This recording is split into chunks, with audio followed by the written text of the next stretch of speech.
Hello students, last class में हम लोगों ने डिस्कस किया था टॉपिक नंबर 4 जिसमें कि 3.2 एक्सरसाइज हम लोगों ने डिस्कस की थी। 3.2 में आप लोगों ने पढ़ा था कि हमने वर्ड प्रॉब्लम्स सीखे थे और वो वर्ड प्रॉब्लम्स हम पहले भी पढ़ चुके हैं, 9th स्टैंडर्ड में भी पढ़ चुके हैं। तो वर्ड प्रॉब्लम्स जो भी हमने पढ़ी थी उन्हीं के बेसिस पे यहाँ पे भी हमने वर्ड प्रॉब्लम स्टार्ट किया है। उसके साथ साथ अब हम कंटिन्यूअसली आपके एक्सरसाइजेस डिस्कस कर रहे हैं। तो 3.1 हमने लास्ट क्लास में डिस्कस किया था जिसमें 3.2 का भी फर्स्ट क्वेश्चन इंक्लूड था। अब हम 3.2 का सेकंड क्वेश्चन इंक्लूड करेंगे।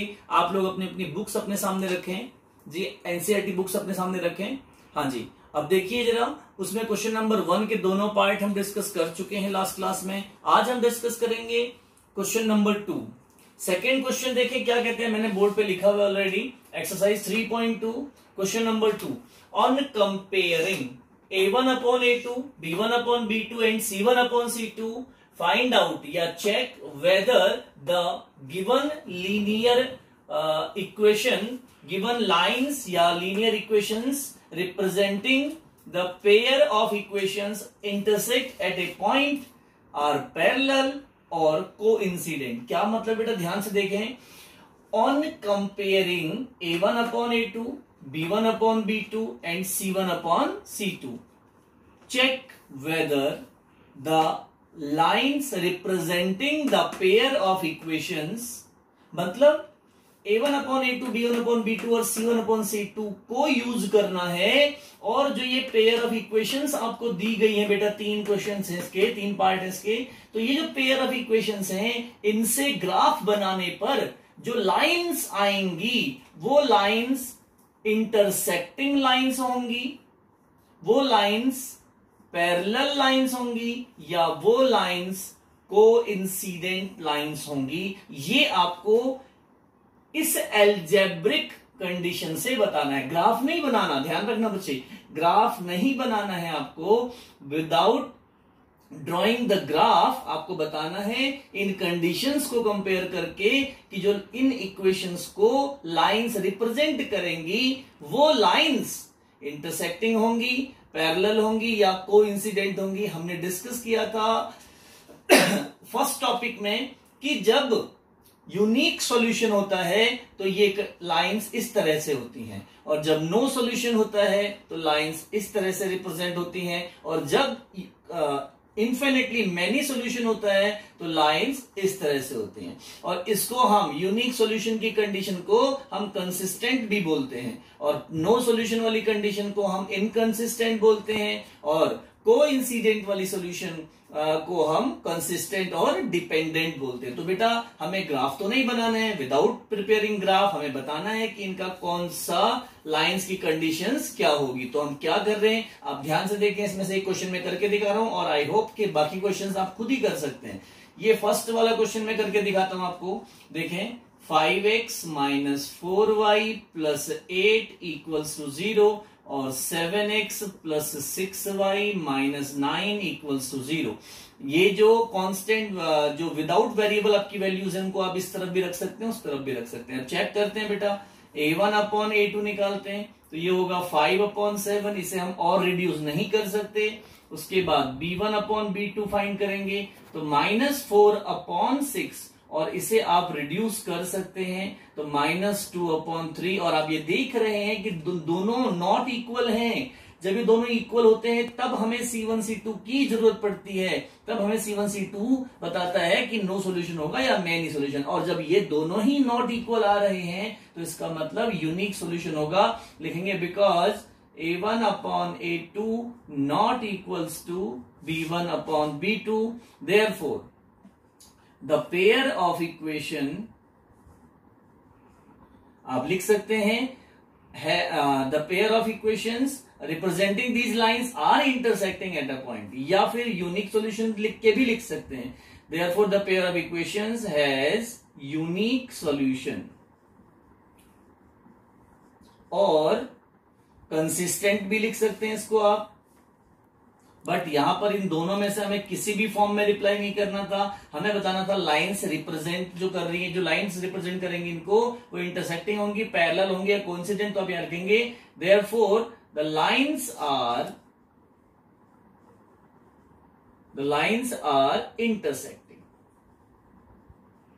तो बिना ग्राफ बनाए आपने बहुत आसानी से बता दिया कि इन जो फर्स्ट पेयर आपका दिख रहा है यहां पर, ये जो फर्स्ट पेयर हमने लिखा है यहां पर, ये जो पेयर है, ये इसका जो ग्राफ बनाया जाएगा अगर, तो उस ग्राफ की जो लाइंस होंगी वो इंटरसेक्टिंग होंगी। और इसी तरह से एक बार यहां पे देखें बेटा, ये क्वेश्चन अगर आप देखिए जरा, 9/18 तो 1 इसको डिवाइड करेंगे तो 1/2 आ जाएगा, 3/6 ये भी 1/2 आ जाएगा, और 12/24 और ये भी 1/2 आ जाएगा। तो यहां पे तीनों इक्वल हो जाएंगे, और जब तीनों इक्वल होते हैं बेटा, तो हम क्या कहते हैं, many solution, infinitely many solution. और जब इन्फिनिटली मैनी सॉल्यूशंस होते हैं तो हमारे पास जो ग्राफ की लाइंस होती हैं वो कोइंसिडेंट लाइंस होती हैं। मतलब अगर आप सेकंड क्वेश्चन को करेंगे तो यहां पे आपकी जो लाइंस होंगी वो कोइंसिडेंट होंगी, दोनों एक साथ होंगी, ठीक है। उसके बाद जो थर्ड पार्ट आप देख रहे हैं, इसमें 6x - 3y + 10 = 0, 2x - y + 9 = 0। इसे मैं करके दिखा देता हूं आपको। 6x - 3y + 24 = 0 और 2x - y + 9 = 0। तो चेक करते हैं फटाफट, a1/a2, तो ये a1/a2 क्या आएगा देखें, 6/2, और रिड्यूस करेंगे तो 3/1। b1/b2 करेंगे बेटा आप, तो b1/b2 -3/-1 यहां पे माना जाता है, तो ये माइनस माइनस कैंसिल हो जाएगा, इट विल बी 3/1। तो जब दोनों इक्वल आते हैं तो we will have to go to C1/C2। तो C1/C2 आपका है 24/9, और आप इसे अगर रिड्यूस करते हैं, 3 से डिवाइड भी करते हैं, तो 3 8 24 होता है, और 3 3 9।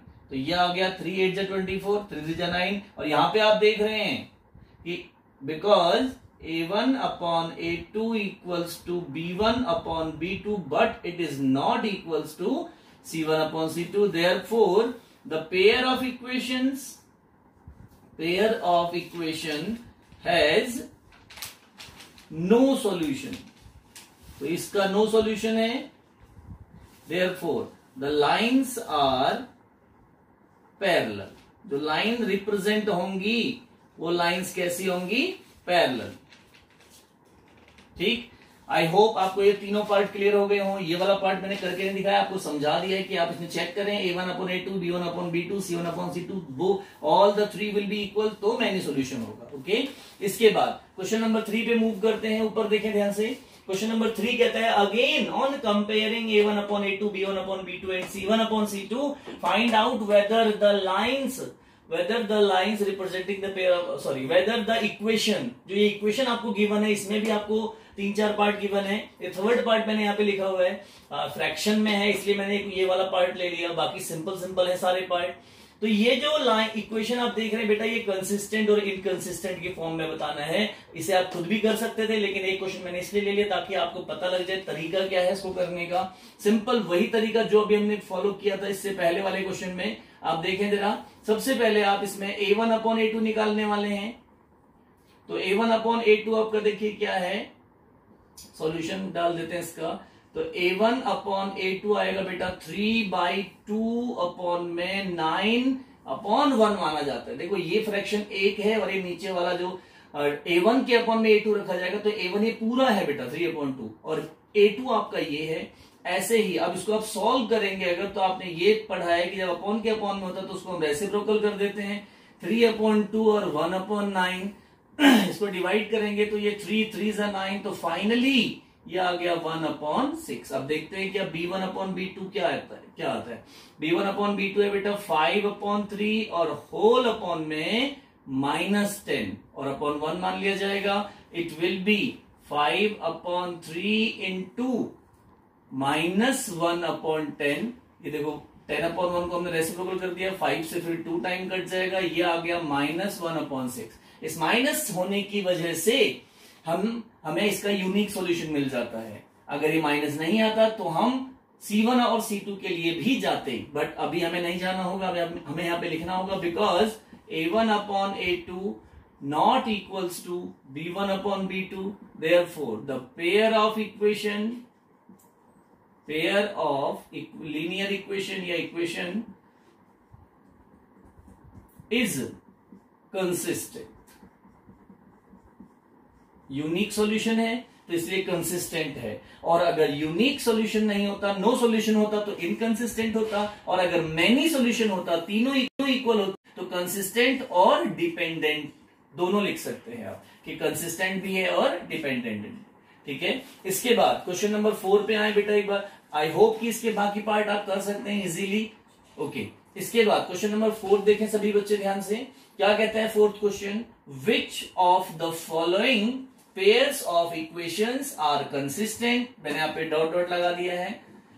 विच of the following pairs of equations are consistent और इनकंसिस्टेंट। जो आपको क्वेश्चन नंबर 4 में, पेज पलटिए पीछे देखिए, हाँ आपको अलग अलग पेयर्स दिए हुए हैं और उन पेयर्स में से आपको ये बोला जा रहा है कौन से कंसिस्टेंट हैं और कौन से इनकंसिस्टेंट हैं, पहले तो ये बताना है। इफ कंसिस्टेंट, अगर कंसिस्टेंट है, देखिए ध्यान से, if consistent obtain the solutions graphically. अगर कंसिस्टेंट है तो ग्राफिकली सॉल्यूशन फाइंड करिए। ये ग्राफिकली सॉल्यूशन फाइंड करने का क्या मतलब है बेटा, मैंने आपको बताया था हमारे पास 3 मेथड है सॉल्यूशन फाइंड करने के, एलिमिनेशन, सब्स्टिट्यूशन, क्रॉस मल्टीप्लिकेशन। एक ग्राफिकल मेथड भी मैंने आपको बताया था, लेकिन वो 100% एक्यूरेट कंसीडर नहीं किया जाता क्योंकि ग्राफ में एक्यूरेसी पॉइंट्स के बीच में नहीं मिल पाती है। इसलिए ग्राफिकली फिर भी हम देखेंगे इस क्वेश्चन में कि ग्राफिकली कैसे वैल्यूज फाइंड करते हैं, ग्राफिकली हम कैसे वैल्यूज फाइंड करें जो इसको सेटिस्फाई करें। एक बार देखेंगे सभी बच्चे, सबसे पहले हमें चेक करना है इस क्वेश्चन को कि ये कंसिस्टेंट है या इनकंसिस्टेंट। तो मैं चेक कर रहा हूं, ध्यान से देखना सभी बच्चे। सॉल्यूशन कर रहे हैं इसका बेटा। एक पार्ट लिया है मैंने इसमें से, फोर्थ में से थर्ड पार्ट है आपका ये, 2x plus y minus 6 equals to 0, 4x minus 2y minus 4 equals to 0। तो यहाँ पे आप a1 अपॉन a2 करेंगे बेटा तो ये आ जाएगा 2 अपॉन 4 और ये रिड्यूस होके आ जाएगा 1 upon 2।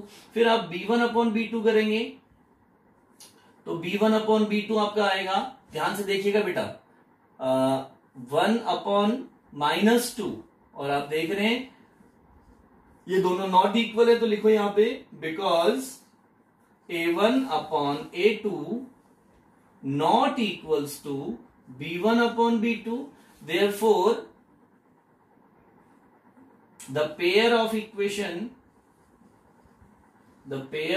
equation has unique solution और consistent। ठीक है, अब इसके बाद बेटा हमें इसका ग्राफ बनाना है। कंसिस्टेंट है तो ग्राफ बनाना पड़ेगा, अगर कंसिस्टेंट नहीं है तो ग्राफ नहीं ड्रॉ करना। कंसिस्टेंट है तो ग्राफ बनाना है, किस तरह से क्या करना है ध्यान से देखें। मैं इसमें आपकी सबसे पहले वाली टेबल ले रहा हूं, एक बार सही बच्चे ध्यान से देखेंगे।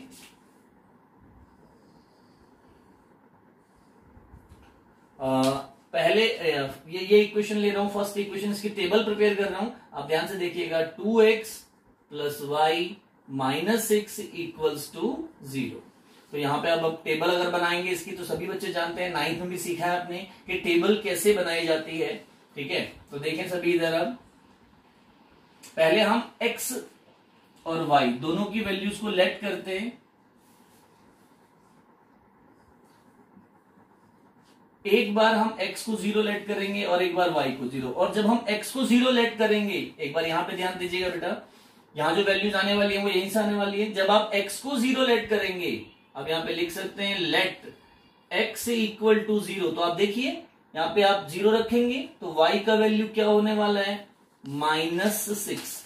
कब -6 है तो +6 हो जाएगा, तो यहां पे आप 6 लिख देंगे। और जब आप y को 0 लेट करेंगे, ध्यान देना सभी बच्चे, लेट y इक्वल्स टू 0, जब y 0 लेट करेंगे आप तो यहां 0 आ जाएगा, 2x इक्वल्स टू 6 और x इक्वल्स टू आ जाएगा बेटा 3। तो ये आपकी दोनों वैल्यूज आई और ये टेबल आपकी 2x plus y minus 6 equals to 0 इसको रिप्रेजेंट करती है ये वाली टेबल। और इसका जो सेकेंड इक्वेशन है उसे देखें आप ध्यान से, 4x minus 2y minus 4 equals to 0, इसकी टेबल भी हम, इस इक्वेशन के लिए भी हम टेबल प्रिपेयर कर रहे हैं। सभी बच्चे ध्यान से देखना, x और y, जब आप यहां पे भी x को 0 रखेंगे तो ध्यान से देखिए x 0 होगा, लेट x इक्वल्स टू 0, तो सोचिए जब x 0 हो जाएगा तो -2y - 4 इक्वल्स टू 0, तो y इक्वल्स टू 4 उधर जाएगा प्लस हो जाएगा और -2 अपॉन में जाएगा तो -2 आ जाएगा। सेकेंड, और जब आप y को 0 लेट करेंगे तो y 0 लेट करते हैं तो यहां पे 0 रखेंगे आप, 4x - 4 इक्वल्स टू 0 और x इक्वल्स टू 4 उधर चला जाएगा क्योंकि y तो 0 के साथ मल्टीप्लाई होकर 0 हो जाएगा और x आ जाएगा आपका 1। ठीक, अब इसका हमें ग्राफ ड्रॉ करना है उधर। सभी बच्चे ध्यान से देखना, इस टेबल से हम कैसे ग्राफ ड्रॉ करते हैं। सबसे पहले ग्राफ के लिए आपको क्या करना पड़ता है, देखो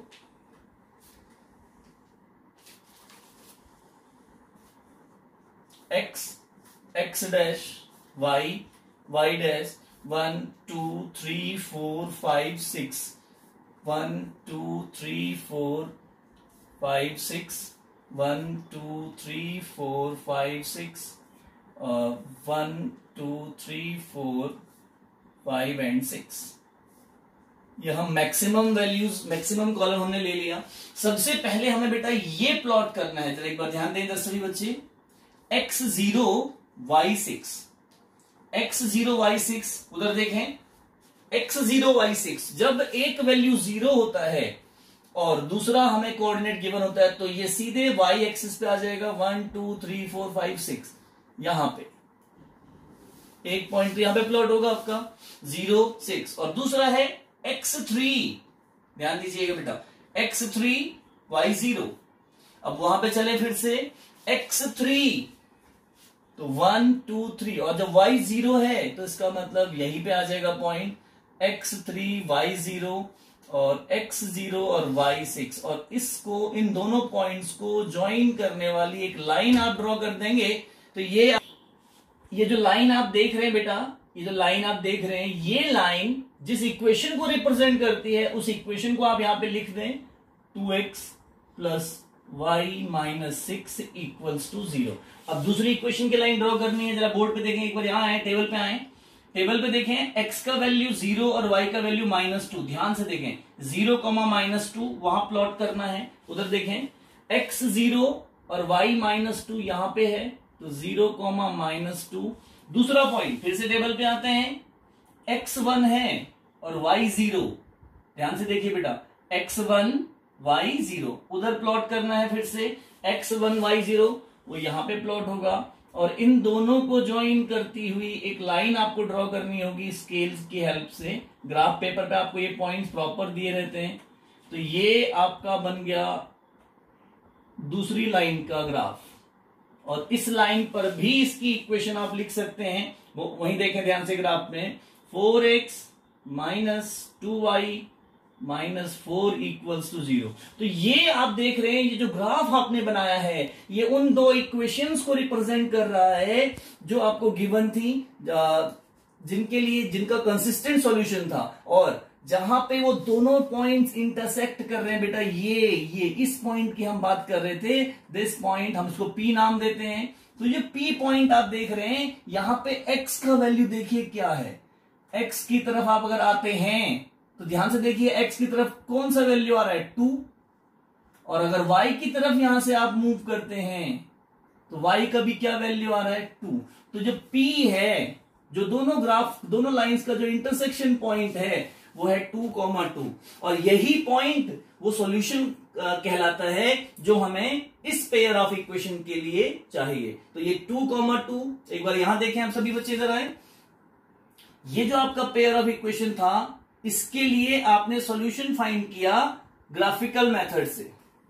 100% एक्यूरेट नहीं होता बट कुछ केसेस में एक्यूरेट आ भी जाता है, बट हम कंसीडर नहीं कर सकते। देखें इसको, देखें आप ध्यान से, 2 x का वैल्यू 2 और y का वैल्यू 2 और 2 सॉल्यूशन आया तो जब x की जगह 2 रखेंगे तो 2 2 4 प्लस 2 6 -6 0 सेटिस्फाई कर गया। और सेकेंड इक्वेशन को देखें, 4 2 8 2 2 4 8 -4 4 और 4 -4 0। तो ये जो 2 और 2 यहां देखिए, ये जो 2 और 2 आपने सॉल्यूशन फाइंड किया, it is satisfying both the equations. तो जब ये दोनों इक्वेशन को सेटिस्फाई कर रहा है तो इसका मतलब this value is acceptable, this value will be considered as a solution. अगर नहीं आता, ये सेटिस्फाई नहीं करता तो अप्रोक्सीमेट वैल्यू ये मान लिया जाता है। ठीक है, ओके।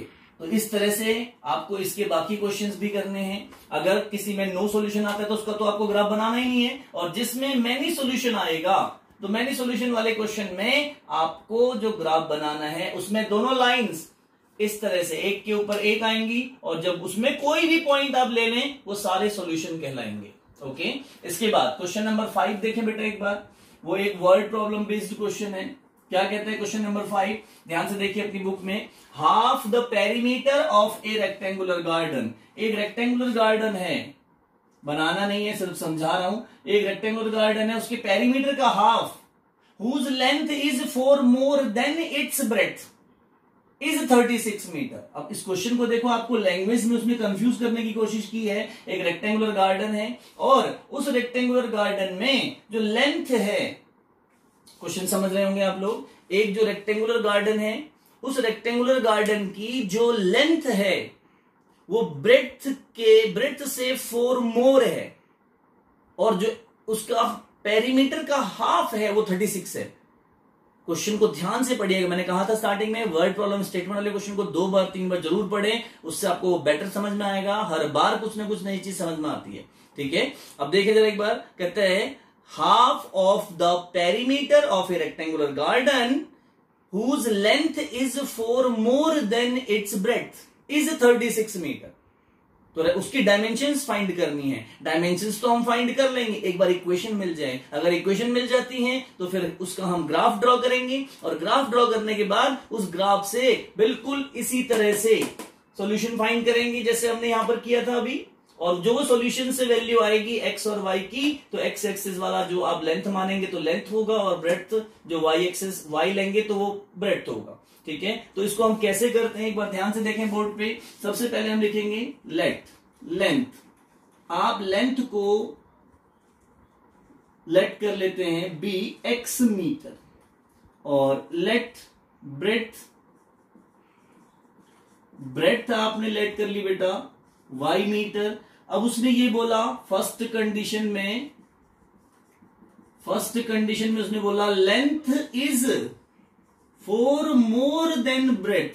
तो लेंथ जो होगा वो breadth plus 4 equal to length, ऐसे रखेंगे। जो लेंथ होगा that will be breadth plus 4। तो लेंथ आपका x है और ब्रेड्थ y है, तो y प्लस 4। तो इक्वेशन आपके सामने है, आप इसको इक्वेशन फॉर्म में कन्वर्ट करें या एज इट इज इसकी टेबल बना दें। तो ये आपका फर्स्ट इक्वेशन बन गया बेटा, जिसके बाद आप इसका ग्राफ भी बना सकते हैं। इसको एलिमिनेशन, सब्स्टिट्यूशन, क्रॉस मल्टीप्लिकेशन से भी कर सकते हैं। और सेकंड कंडीशन आपको उसने दे दी है ऑलरेडी। सेकंड कंडीशन में आपसे बोला जा रहा है कि पेरीमीटर का हाफ, और पेरीमीटर का हाफ क्या होता है, हाफ ऑफ पेरीमीटर मतलब 1/2 पेरीमीटर जो दिया है दैट इज 36 मीटर। तो आप लिखते हैं 1/2, और पेरीमीटर रेक्टेंगल का आपको अच्छे से याद होगा 2 × L + B होता है। तो ये कंडीशंस हम वो अप्लाई कर रहे हैं जो हमें दी हुई है। 2 से 2 कट गया, तो x + y 36 metre. This is your second equation. अब इन दोनों इक्वेशंस को आपको सॉल्व करना है बाय ग्राफिकल मेथड। इनका ग्राफ बनाना है। आई थिंक ग्राफ आप बना सकते हैं। इसका ग्राफ बनाने के बाद जो ग्राफिकली जहां पे दोनों लाइंस इंटरसेक्ट करेंगी, तो x कोऑर्डिनेट जो होगा दैट विल बी लेंथ, और जो y कोऑर्डिनेट होगा वो आपका ब्रेड्थ। जैसे हमने यहां पे सॉल्यूशन फाइंड किया था, बिल्कुल वैसे इनका ग्राफ बनाना है। और ग्राफ बनाने के बाद जहां पे दोनों लाइंस इंटरसेक्ट करेंगी उसमें एक लेंथ होगा और एक ब्रेड्थ होगा। ओके, इसके बाद जो क्वेश्चन नंबर 6 है आपका, वो देखें एक बार। 6th क्वेश्चन क्या कहता है आपसे, आपको एक इक्वेशन दी गई है बेटा, ध्यान से देखें। 2x + 3y - 8 = 0। और इस इक्वेशन के साथ आपको एक ऐसी इक्वेशन लिखनी है अपने आप से जो इसके साथ यूनिक सॉल्यूशन बनाए। मैं सिंपल कर रहा हूं क्वेश्चन को। इस इक्वेशन के साथ ऐसी इक्वेशन लिखनी है जो इसके साथ क्या, कौन सा सॉल्यूशन बनाए, यूनिक सॉल्यूशन। इक्वेशन रीड कर लेते हैं एक बार। 2x + 3y - 8 = 0। अब इसके साथ यूनिक सॉल्यूशन नहीं बोला उसने, ऐसा बोला है कि इस इक्वेशन के साथ right another pair of equation which will जिससे इनकी लाइंस इंटरसेक्टिंग लाइंस रिप्रेजेंट हों, which represent intersecting lines with this equation, intersecting lines इस इक्वेशन के साथ जब कोई इक्वेशन इंटरसेक्टिंग लाइन से रिप्रेजेंट करेगी तो वो लाइन इसके साथ, वो इक्वेशन इसके साथ यूनिक सॉल्यूशन बनाएगी। और यूनिक सॉल्यूशन हमें पता है, यूनिक सॉल्यूशन इसके साथ कब बनेगा किसी इक्वेशन का, जब a1/a2 और b1/b2 नॉट इक्वल होंगे। तो आप यहां पर a1/a2 में आप चाहे 4x लिख दें, लेकिन यहां पे 3 है तो 6 नहीं आना चाहिए, कुछ और लिख दें, 5y + 6 = 0। तो ये आपने एक इक्वेशन लिख दी और इन दोनों इक्वेशंस का यूनिक सॉल्यूशन होगा, तो लाइंस भी इंटरसेक्टिंग होंगी। इसके बाद पैरेलल लाइंस, और पैरेलल लाइंस तब होती है बेटा जब नो सॉल्यूशन होता है। इसी इक्वेशन के साथ आपको इसके साथ एक और पेयर बनाना है, यहां पर इसके साथ इक्वेशन लिख के एक पेयर बनाना है जिसका नो सॉल्यूशन हो। पैरेलल लाइंस तब होती हैं जब नो सॉल्यूशन होता है, और नो सॉल्यूशन के लिए a1/a2 b1/b2 इक्वल होता है और c1/c2 नॉट इक्वल। तो आप सेम वैल्यूज भी रख सकते हैं, दोनों का डबल कर सकते हैं, हाफ ट्रिपल कुछ भी कर सकते हैं, लेकिन ध्यान रहे कि आप अगर डबल कर रहे हैं 4x + 6y, आप देखें a1/a2 1/2 b1/b2 1/2, लेकिन c1/c2 इक्वल नहीं होना चाहिए, तो इसका नो सॉल्यूशन होगा और लाइंस पैरेलल होंगी। और थर्ड आपका है कोइंसिडेंट लाइन। इसी इक्वेशन के साथ आपको फिर से एक इक्वेशन लिखनी है जो इसके साथ कोइंसिडेंट लाइन बनाए, मैनी सॉल्यूशन बनाए, तो आप तीनों को डबल करके लिख दें एज इट इज साइन, या फिर सेम भी लिख सकते हैं 2x + 3y - 8 as it is भी लिख सकते हैं, और तीनों को डबल करके भी लिख सकते हैं। तो ये आपका क्वेश्चन नंबर 6 था, जिसमें आपको एक इक्वेशन गिवन थी और इसके साथ हमें एक इक्वेशन लिखनी थी जो इंटरसेक्टिंग लाइन बनाए, सेकंड में पैरेलल लाइन बनाए और थर्ड में कोइंसिडेंट लाइन बनाए। और हम इनको रिलेट करके देखते हैं unique solution, no solution, many solution से। तो बेसिकली हमें वो इक्वेशन चाहिए जो इसके साथ यूनिक सॉल्यूशन बनाए, जो इसके साथ नो सॉल्यूशन बनाए, और इस कंडीशन में जो इसके साथ मैनी सॉल्यूशन बनाए। ओके, इसके बाद आपका एक लास्ट क्वेश्चन है, 7th क्वेश्चन। आपको क्या कहा जा रहा है, देखो दो इक्वेशंस गिवन है, कहता है draw the graph of the given pair of equation and find the vertexes of the triangle so formed with x axis. देखो उसने बोला हुआ है आपको कि इन दोनों इक्वेशंस का आप ग्राफ बनाएं, तो ग्राफ आप बहुत इजीली बना सकते हैं, सभी बच्चे जानते हैं, अब तक मैं समझता हूं आ गया होगा ग्राफ बनाना सभी को। इनका ग्राफ ड्रॉ करना है, बिल्कुल टेबल बनानी है, टेबल बनाने के बाद फिर उसको रिप्रेजेंट करना है, प्लॉट करना है ग्राफ कार्टेशियन प्लेन पे, और जो लाइंस आएंगी उन दोनों लाइंस के साथ, मान लो लाइंस इस तरह से आती हैं और ये आपका एक्स एक्सिस है, तो इन लाइंस से और एक्स एक्सिस से जो ट्राइंगल बन रहा है ये इस तरह का, इस ट्राइंगल के वर्टेक्सेस लिखने हैं, कोऑर्डिनेट्स लिखने हैं वर्टेक्सेस के, और एरिया और शेड भी करना है। इसको शेड करने के लिए आप ऐसे शेड कर सकते हैं नॉर्मली। तो ये आपका क्वेश्चन नंबर 7 है जो आप बहुत इजीली अपने आप भी कर सकते हैं। आई होप 3.2 का ये एक्सरसाइज आपको समझ में आया हो। और हम इसके साथ साथ सभी बच्चों से मैं एक एडवाइस करूंगा कि आप लोग अपनी एक्सरसाइजेस के साथ साथ कोई ना कोई रेफरेंस बुक साथ में लेके चलें, जिससे आपको एक्स्ट्रा क्वेश्चंस की भी हेल्प मिलती रहे, उनको करने की भी हैबिट आपको हो। Thank you.